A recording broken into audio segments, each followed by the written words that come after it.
मेरी बड़ी बहन आरती की शादी को 2 साल हो चुका था।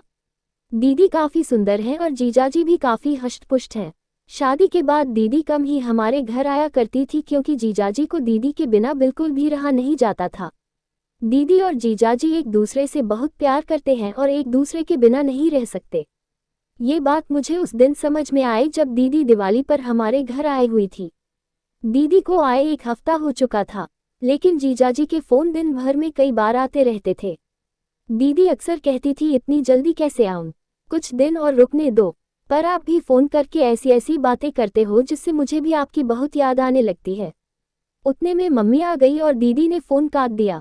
मम्मी ने दीदी को किचन में बुला लिया क्योंकि दिवाली की मिठाई, चिवड़ा, करंजी वगैरह बनानी थी। हम सब ने मिलकर शाम तक आधी चीजें बना ली थी और बाकी की मिठाई अगले दिन बनाने का तय हुआ। शाम ढल चुकी थी और मैं खिड़की से बाहर देख रही थी। तभी मैंने देखा कि जीजाजी बाहर खड़े हैं। मैंने जल्दी से दीदी को आवाज लगाई। दीदी बाहर आते ही बोली, आप तो सच में आ गए, मुझे लगा फोन पर आपने ऐसे ही कहा था। इतने में मम्मी भी आ गई और बोली, मेहमान आप कब आए? कोई खबर नहीं, कुछ नहीं, पहले बोल देते तो आपकी खातिरदारी के लिए पहले से तैयारी कर लेते। जीजाजी बोले, नहीं सासू माँ काम से शहर आया हुआ था तो सोचा आप लोगों से मिलते हुए ही जाऊं। मम्मी ने कहा जाने की बात अभी से मत कीजिए, अभी आए हैं तो खाना पीना खाकर आराम करके सुबह जाना, मैं आपको अभी बिल्कुल नहीं जाने दूंगी। जीजाजी कुछ नहीं बोले और मुझे भी मालूम था कि जीजाजी जाने के लिए नहीं आए हैं। इतने में दीदी पानी लेकर आए और जीजाजी को पानी देते हुए धीरे से फुसफुसाए, मुझे अच्छे से पता है कि आप किस लिए आए हैं, 1 हफ्ता भी नहीं रह पाए मेरे बिना।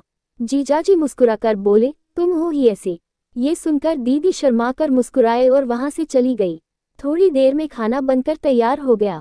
हम सब ने साथ में खाना खाया और बातें करते करते रात बिताई। जीजू का बिस्तर बाजू वाले कमरे में लगाया गया था और सबको अब सोने की तैयारी करनी थी। घर के सारे लोग अपने अपने कमरे में सोने चले गए थे, लेकिन मैं, दीदी और जिज्जू अब भी सोफे पर बैठे टीवी देख रहे थे। टीवी पर हम आपके हैं कौन मूवी चल रही थी जो मुझे बहुत पसंद थी और दीदी को भी। थोड़ी देर में जीजू ने उबासी लेते हुए कहा, बाप रे मुझे तो बहुत नींद आ रही है। दीदी ने मन ही मन मुस्कुराते हुए जवाब दिया, तो फिर जाए ना, बाजू वाले कमरे में आपका बिस्तर लगा दिया है, आराम कर लीजिए, मैं मूवी देखकर बाद में आ जाऊंगी। जीजू का चेहरा देखने लायक था, वह थोड़ा खींचकर कमरे की ओर चले गए। मुझे और दीदी को हंसी आ रही थी, लेकिन हमने कुछ नहीं कहा। हम दोनों मूवी देखने में लगे हुए थे।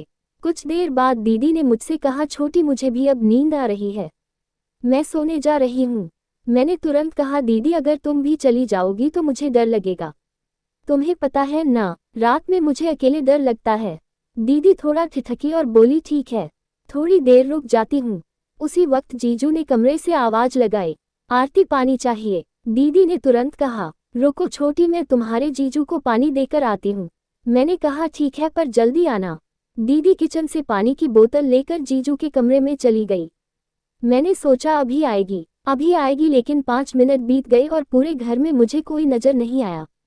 डर के मारे मैंने दीदी को आवाज दी। थोड़ी ही देर में दीदी कमरे से बाहर आई। उनकी साड़ी थोड़ी अस्त व्यस्त थी, बाल बिखरे हुए थे और सांसें तेज चल रही थी। मैंने घबरा कर पूछा, दीदी इतनी देर क्यों लगा दी? मुझे डर लग रहा था। दीदी ने हंसते हुए कहा, अरे वो कुछ नहीं, तुम्हारे जीजू को बहुत प्यास लगी थी, इसलिए पानी देने में थोड़ा समय लग गया। इतने में जीजू कमरे से बाहर आए और बोले, अरे मेरे फोन की बैटरी खत्म होने वाली है, क्या तुम मेरे लिए चार्ज ला दोगी? दीदी ने जवाब दिया, ठीक है, देखती हूँ, आप यहीं रुकिए। लेकिन जीजू ने कहा, अरे तुम देखो, मैं कमरे में वेट करता हूँ। ये कहते हुए वे वापस कमरे में चले गए। दीदी मेरे कमरे में गई और वहां से मेरा फोन चार्जर उठाकर जीजू को देने उनके कमरे में चली गई। मैंने सोचा कि चार्जर देकर वह तुरंत वापस आ जाएंगी, लेकिन थोड़ी देर बीत गई और दीदी का कोई अता पता नहीं था। मैंने एक बार फिर से दीदी को आवाज दी, लेकिन कोई जवाब नहीं आया। मैं समझ गई कि शायद दीदी चार्जर लगाकर फोन की चार्जिंग में व्यस्त होंगी। थोड़ा डर भी लग रहा था, इसलिए मैंने टीवी बंद किया और अपने कमरे में सोने चली गई। लेकिन मुझे नींद नहीं आ रही थी। बिस्तर पर लेटकर मैं अपना फोन चलाने लगी। आधे घंटे बाद मेरा फोन डेड हो गया, उसकी बैटरी खत्म हो चुकी थी। अब मैं इधर उधर चार्जर ढूंढने लगी, लेकिन याद आया कि मेरा चार्जर तो दीदी ले गई है। अब मैं असमंजस में थी, क्या चार्ज लेने के लिए जाऊं या नहीं। नींद तो वैसे भी नहीं आ रही थी और बोरियत भी हो रही थी। मैंने सोचा कि शायद चार्जिंग अभी शुरू ही हुई होगी। मन ही मन मैंने तर्क किया कि आजकल के फास्ट चार्जर कितनी जल्दी फ़ोन चार्ज कर देते हैं। फिर भी कुछ फ़ोन ऐसे होते हैं जिनकी बैटरी इतनी धीमी चार्ज होती है कि चाहे कितना भी फास्ट चार्जर लगा लो वक्त लग ही जाता है।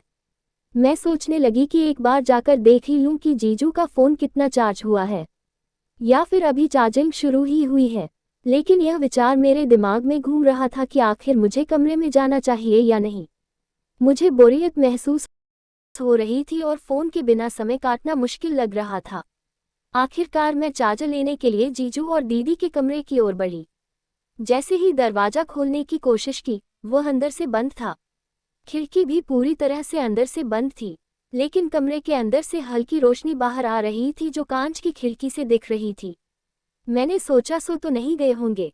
कुछ पल थिरकी, फिर दीदी को आवाज़ लगाई। पहली बार कोई जवाब नहीं आया। दूसरी बार फिर आवाज़ दी, तब दीदी की आवाज़ आई, क्या है, क्यों परेशान कर रही है इस टाइम पर।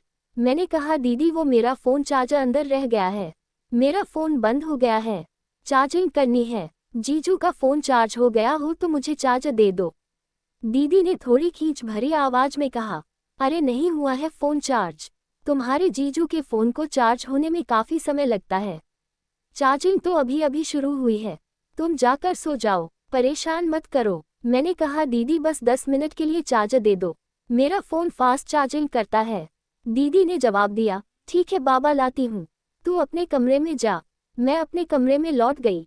थोड़ी देर बाद दीदी चार्जर लेकर आए और बोली, ये ले तेरा चार्जर, अब परेशान मत कर। जैसे ही मैंने चार्जर लिया, मेरी नज़र दीदी पर पड़ी। मैंने हैरानी से पूछा, दीदी आपने ये क्या पहना है? ये तो जीजू का शर्ट है, आप तो साड़ी में थी ना।